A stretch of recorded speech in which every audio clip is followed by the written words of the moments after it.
دیکھیے اپنے کردار کو دکھایا. میں آپ سے متعلق نا علماء کرام سے فتویٰ لوں گا کہ آپ اس قابل ہیں کہ آپ ممبر میں بیٹھے اور آپ لوگوں کو اسلام کی تبلیغ کریں اور سمجھائیں. اپنا کردار دیکھیں, اپنا کنڈکٹ دیکھیں.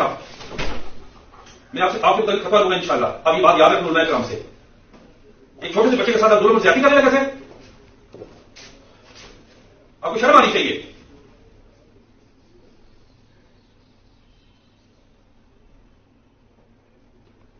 آپ کو اللہ سے ڈر نہیں لگتا؟ آپ اس چیز پہ اس جگہ بیٹھتے ہو, آپ اللہ کے ساتھ جو ہے دھوکہ کرتے ہیں. نہیں, آپ اس کو اپنے گزرے میں کیوں لگے گے؟ وہ پھر آپ کے گزرے میں کیا کر رہا تھا؟ 10-12 بچہ اکیلا تھا, وہ بچہ جھوٹ نہیں بول رہا. کہاں میں لے گئے؟ کیوں آپ نے کافی دیر اس کو اپنے کمرے میں رکھا؟ وہ کیوں آپ کا جسم دبا رہا تھا؟ سر جی میرا جسم بھی دوبارہ تھا, 10-12 بچے وہاں کھیل رہے. آپ نے کیوں اس کو ریفر دیا؟ دال دی ضرورت کیا؟ میں نے بھی اس کو دی. سر میری گاڑی تو میری گاڑی میں ہوتی ہے, وہ جو بعد میں اس کا بچے کو لے کر آئے, بچے کے سامنے اس کی گفتگو کروائے اور اس کو